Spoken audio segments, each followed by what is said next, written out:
સાહેબંદગી. આજે આપણે જાણીશું કે ભક્તિનો અર્થ શું છે, ભક્તિનું લક્ષ્ય શું હોવું જોઈએ અને આત્મજ્ઞાન કેવલ સદ્ગુરુના શરણમાં જ કેમ મળે છે એ આપણે જાણીશું. અને સદ્ગુરુ કોણ છે, એમને સદ્ગુરુની ઉપાધિ કેમ આપવામાં આવે છે એ પણ આપણે આજે જાણવાની કોશિશ કરીશું સાહેબ કૃપાથી. તો સર્વપ્રથમ આપણે ભક્તિનો અર્થ ક્યાંથી આવ્યો? ભાગવદ. ભગ એટલે યુટ્રસ. ભગ જેને યોનિમાંથી પાર થવું પડે છે, એ આત્મ જ્યારે શરીર લે છે, અલગ અલગ યોનિમાં જ્યારે જાય છે, તો જે ભગ દ્વારા જે જન્મ લે છે અને પછી એને મૃત્યુનો અહેસાસ થાય છે, તો ભગ યુક્તિ શબ્દથી ભક્તિ શબ્દ આવ્યો. એનો અર્થ એવો થયો કે આત્માએ જ્યારે ભગ દ્વારા જન્મ લીધો છે, પણ હવે યુક્તિપૂર્વક એ બધી જ અવસ્થાઓમાંથી, એ શરીરની અંદરની અલગ અલગ અવસ્થાઓ છે, સ્થૂળ, સૂક્ષ્મ, કારણ શરીર, મહાકારણ શરીર, પ્રજ્ઞા, મહાપ્રજ્ઞા, કેવલ્ય શરીર અને આત્મ સ્વરૂપ, એ જ્યારે અલગ અલગ અવસ્થાઓમાંથી જ્યારે નીકળીને પોતાના મૂળ અવસ્થામાં જ્યારે આત્મા આવી જાય છે, ત્યારે જ એને પૂર્ણ મુક્તિ મળે છે. એને મોક્ષ કહેવાય છે. મોક્ષનો અર્થ એટલે કે જાણી લેવું. જ્યારે આત્મા જીવતા જીવ પોતાની અવસ્થાને પામી લે છે, તે જીવન મુક્ત રહીને એ જીવન જીવે છે. તો ભક્તિનો અર્થ આવ્યો ભગ અને યુક્તિના બે શબ્દને જોડવાથી ભક્તિનો શબ્દ આવ્યો. હવે ભક્તિનો લક્ષ્ય શું હોવો જોઈએ એ આપણે જાણીશું. પહેલાં તો આપણે સમજીશું કે આજકાલ ભક્તિનો અર્થ કંઈ અલગ જ જોવા મળે છે. શ્રી કૃષ્ણે અર્જુનને જ્યારે 4 પ્રકારના ભક્તોની વાત કરી હતી, એમાં એમણે કીધું હતું કે એક ભગત એવો છે જે સંસારી સુખ પામવા માંગે છે, એને ઈશ્વરને પામવાનો કોઈ લક્ષ્ય નથી હોતો. એ કેવલ સંસારી સુખ, શાંતિ, ધન સંપત્તિ, બસ એને એ જ માણવું છે. અને પછી એ સારા કર્મો અગર કરે તો એને યા તો પિતૃલોકમાં એનું સ્થાન મળે છે, યા તો સ્વર્ગલોકમાં એનું સ્થાન મળે છે. પણ પછી જેવા એના કર્મ ક્ષીણ થઈ જાય છે, એને પછી પાછું આવવું પડે છે. તો આ સમયકાળમાં એ જીવ મુક્ત નથી થઈ શકતો. એ જેવા વ્યક્તિ હોય છે, એ સર્ગુણ ભક્તિમાં વધારે એ લોકો લાગેલા હોય છે. સર્ગુણ ભક્તિનો અર્થ હોય કે સાકારમાં જે આપણે જે જોઈએ છે સ્થૂળ વસ્તુઓ, એની ભક્તિ કરવી, મૂર્તિ પૂજા કરવી, એને સર્ગુણ ભક્તિ કહેવાય.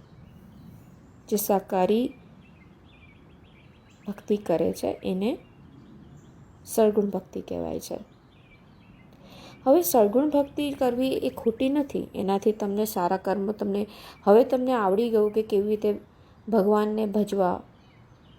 તમે બાળકને જેમ નવડાવો છો, ધોવડાવો છો, ખવડાવો છો, એવી રીતે તમે મૂર્તિની પૂજા કરો છો, એમને સેવા કરો છો, પાઠ કરો છો, આરતી કરો છો.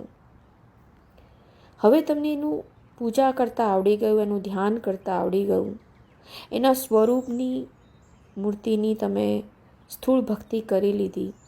પણ શું એ સ્થૂળ ભક્તિ કરવાથી તમને એનું આત્માનું જ્ઞાન મળે છે? જે મૂર્તિ બનાવી ગઈ હતી એક માટીનાથી, કુંભારે જ્યારે મૂર્તિ બનાવી, હવે એ મૂર્તિની તમે પૂજા કરો છો, એમાં પ્રાણ પ્રતિષ્ઠા કરવામાં આવે છે, પણ એ સાચો ઈશ્વર તત્વ નથી.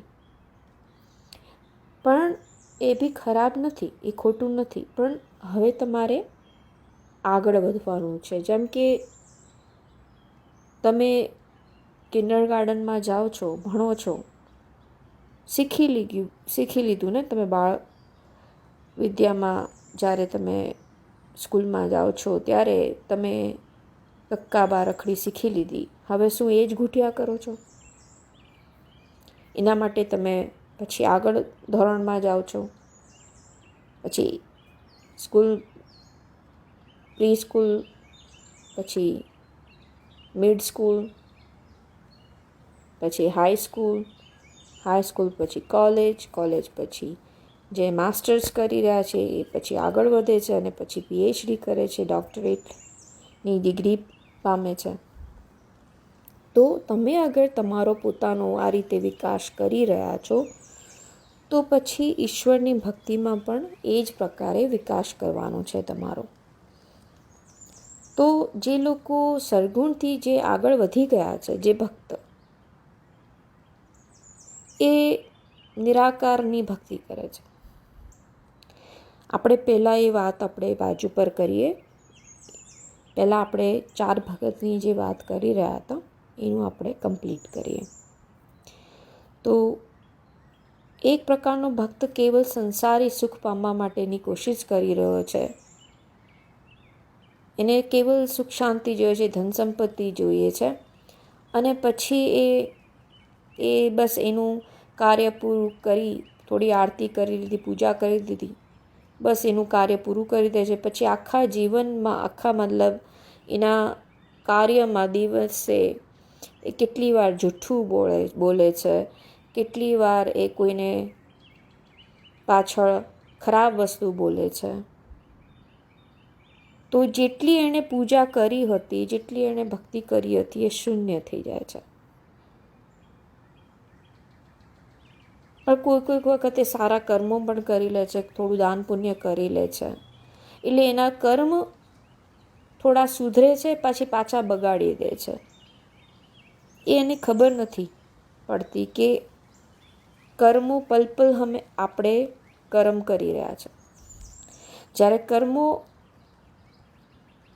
મુક્ત થવાતું જ નથી, અને કેવલ તમે આ ભક્તિ કરશો તો એનાથી તમારી મુક્તિ નથી. ફરીવાર તમારે આવાગમનના ચક્રવ્યૂહમાં આવવું જ પડે છે. એ ચક્રવ્યૂહ, જેને કાળ ચક્ર કહે છે, એ જે કાળ ચક્ર જે છે એને મન કીધો છે. મનને જ આત્માનું બંધનનું કારણ કીધું છે. એટલે એ કાળા ચક્રમાંથી મુક્ત નથી થઈ શકતો.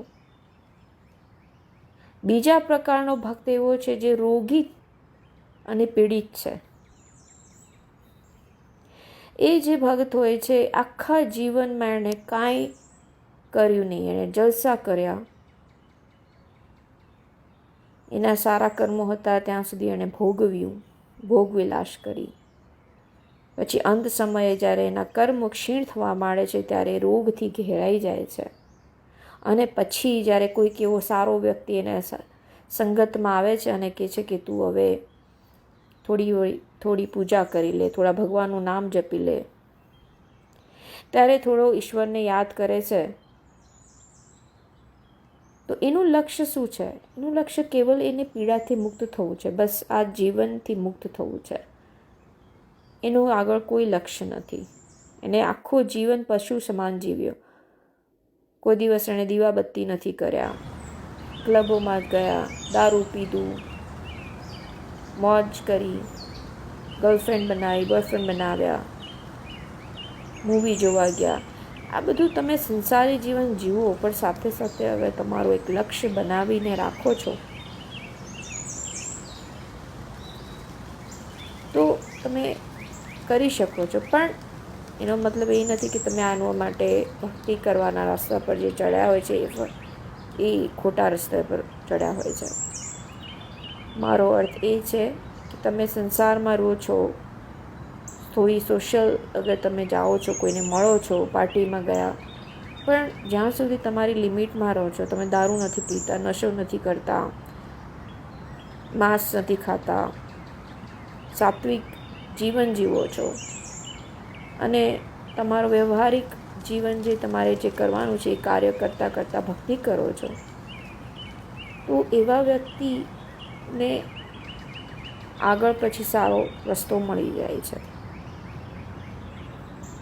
તો એવા વ્યક્તિ જે હોય છે રોગી એનું લક્ષ્ય કેવલ ટૂંક સમયમાં ઈશ્વરને યાદ કરવાનું હોય છે.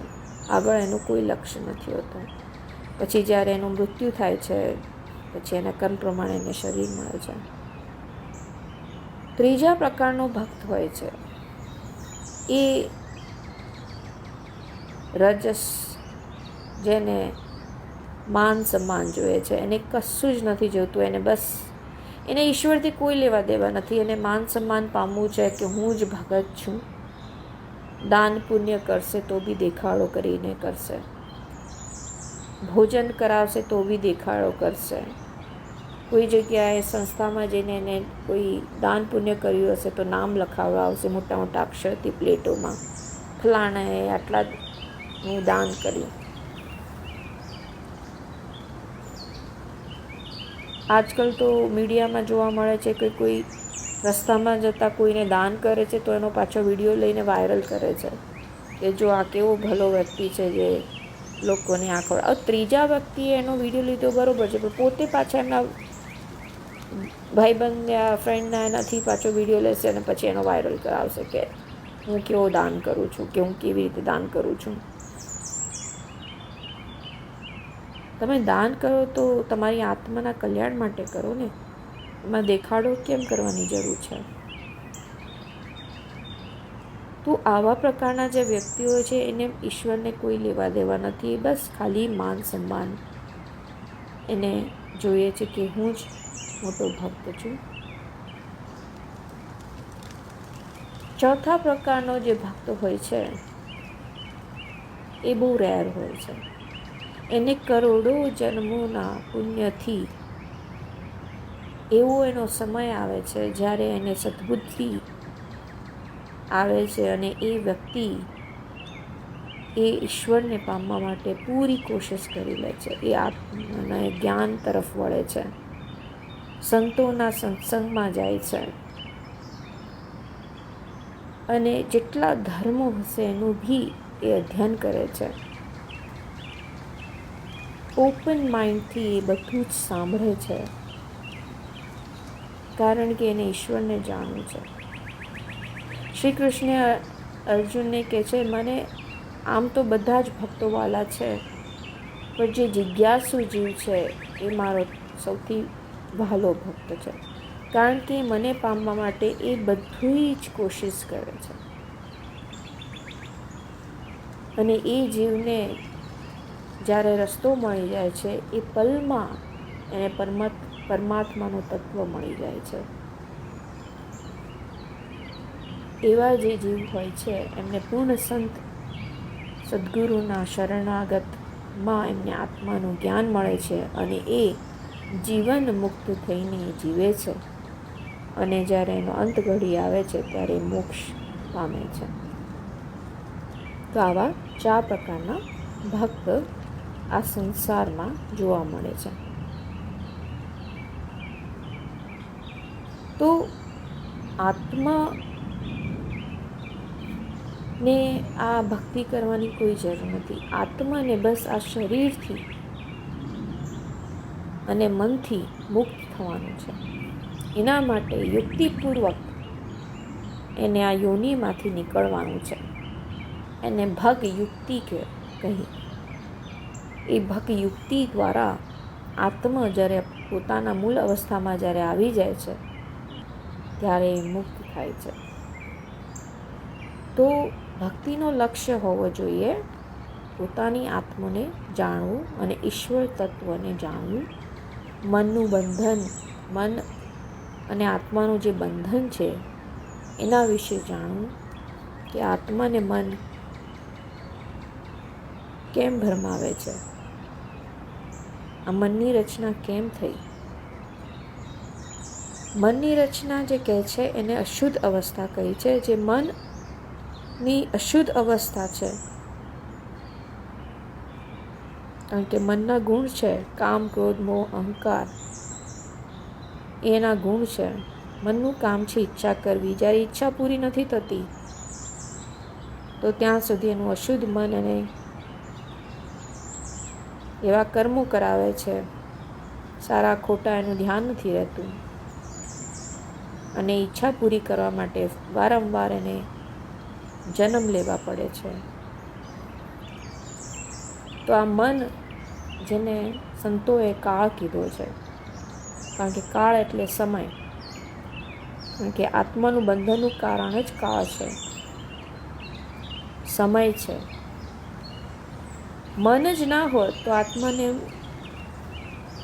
મુક્ત થવાની જરૂર જ નથી. તો પહેલાંથી મુક્ત જ છે. એ આવન જવન એનું કરતો જ નથી. આત્મા એના મૂળ અવસ્થામાં જ છે. એનું ધ્યાન છે એ એનું શરીરમાં છે.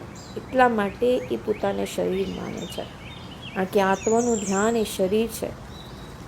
જ્યારે આત્માનું ધ્યાન હટીને પોતાનામાં જ્યારે આવી જાય છે ત્યારે એ સ્થિર થઈ જાય છે. પોતાના મૂળ અવસ્થામાં આવી જાય છે ત્યારે એ મુક્ત થઈ જાય છે. તો આ જાણવા માટેનું લક્ષ્ય હોવું જોઈએ. જો સમયથી મુક્ત થવું છે, કાળચક્રથી મુક્ત થવું છે, કારણ કે કાળચક્ર જ્યાં સુધી તમને સમજણ નહીં પડે ત્યાં સુધી આત્માનું જ્ઞાન શક્ય જ નથી. હવે સવાલ ઉઠે છે કે આત્મા, હવે આપણે જોઈએ છે કે યોગીઓ બહુ તપસ્યા કરે છે, કુંદરામાં જઈને, ગુફામાં જઈને કડી તપસ્યા કરે છે. હવે કળિયુગના સમયમાં કેવલ નામ આધાર કીધો છે, કારણ કે કળિયુગમાં માયાનો પ્રકોપ એવો છે કે જીવ એવી તપસ્યા કરી શકે નહીં. એના માટે ઈશ્વરે કળિયુગના સમયમાં કેવલ નામનો આધાર કીધો છે. હવે નામ એટલે કોઈ મંત્ર નથી, કોઈ ઈશ્વરનું નામ નથી, કારણ કે જે મંત્ર સંતોએ, તમે જ્યારે સંતોની વાણીનું અધ્યયન કરો છો ત્યારે એમાં બહુ ઊંચું જ્ઞાન મળે છે, જેમાં કહે છે કે મંત્રોમાં ધૂન છે, જ્યાં ધૂન છે ત્યાં માયા કીધી છે. કારણ કે ધૂન છે એ બેના જોડાવથી થાય છે. જ્યારે બે હાથ જોડો છો ત્યારે તાલી પાડો છો ને, એટલે એમ કહે છે કે પૃથ્વી અને આકાશ તત્વ જ્યારે જોડાય છે ત્યારે ધૂન બને છે.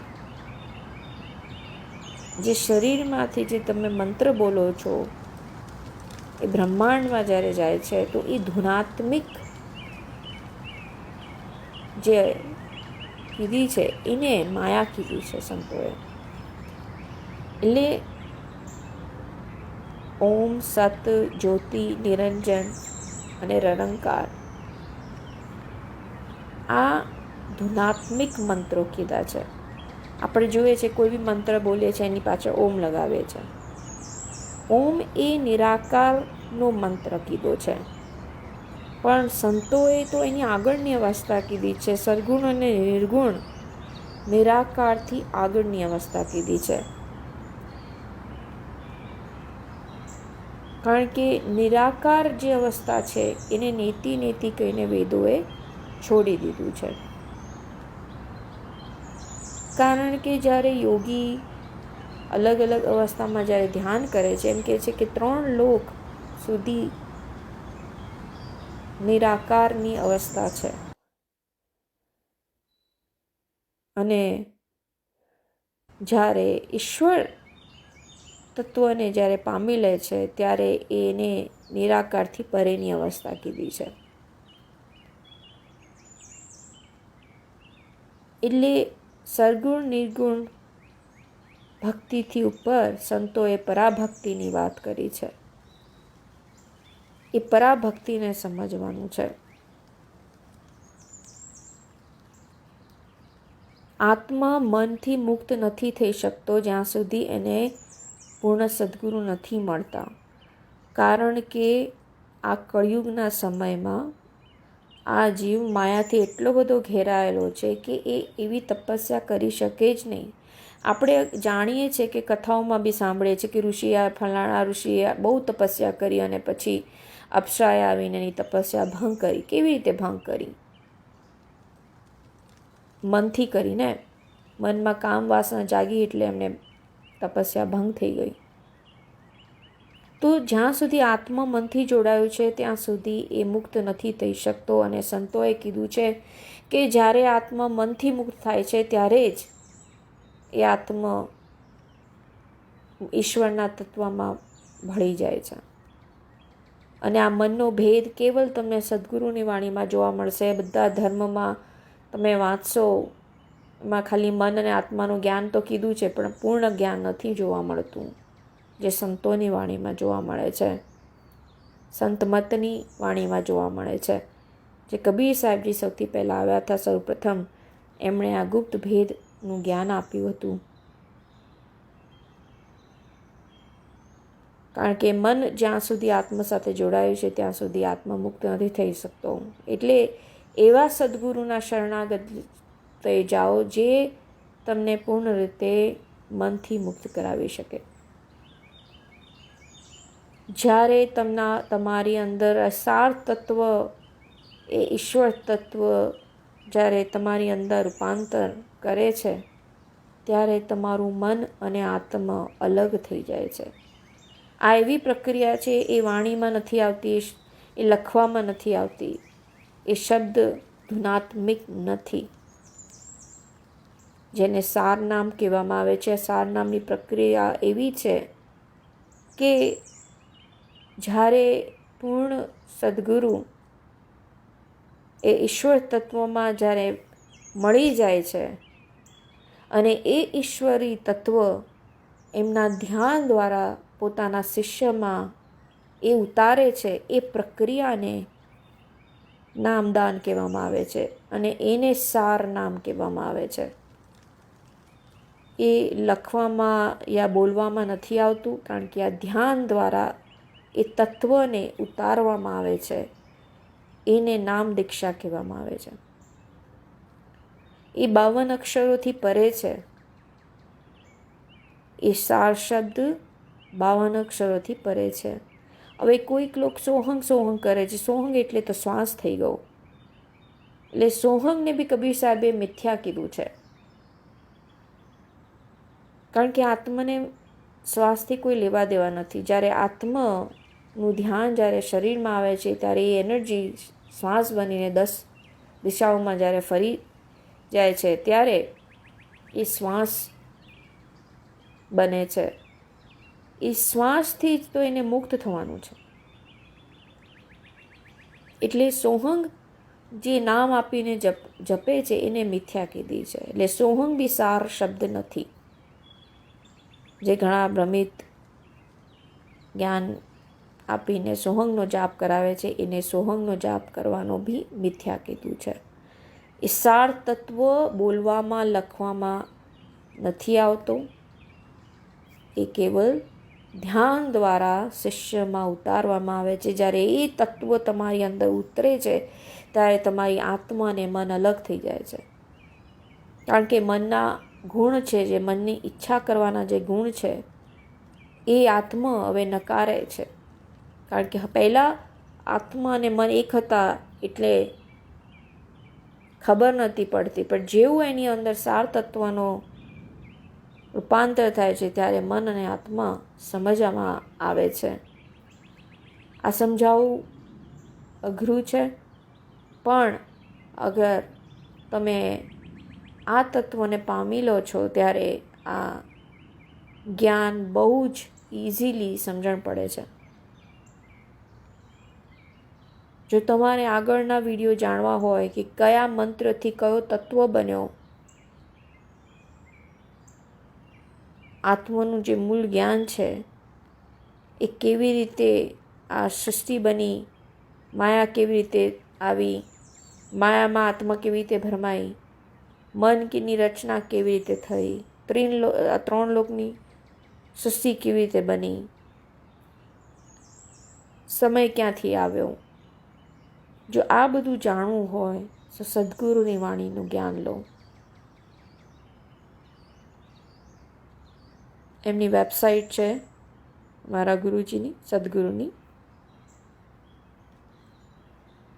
www.sahebandri.org. એમાં તમને અનુરાગ સાગરની વાણી સાંભળજો. એમાં ગુજરાતી બુક્સ છે, હિન્દી છે, પંજાબી છે, મરાઠી છે, તેલુગુ, તમિલ છે, ઇંગ્લિશ છે, નેપાળી બી આઈ થિંક છે. તો તમે એ ચોપડી વાંચશો તો તમને ઘણું બધું જ્ઞાન મળશે. કારણ કે જ્યાં સુધી તમને પૂર્ણ તત્વ જ્ઞાન નહીં મળે ત્યાં સુધી આત્માનું જ્ઞાન શક્ય જ નથી. એટલે આત્માનું જ્ઞાન જાણવું જ એ જ લક્ષ્ય જીવનો હોવો જોઈએ. આશા રાખું છું કે તમને આ વિડીયોથી તમને લાભ મળ્યો હશે, અને સાહેબ કૃપા થઈ તો આગળ તમને નવો વિડીયો લાવવાની કોશિશ કરીશું. સાંભળવા માટે ધન્યવાદ. સાહેબ બંદરી.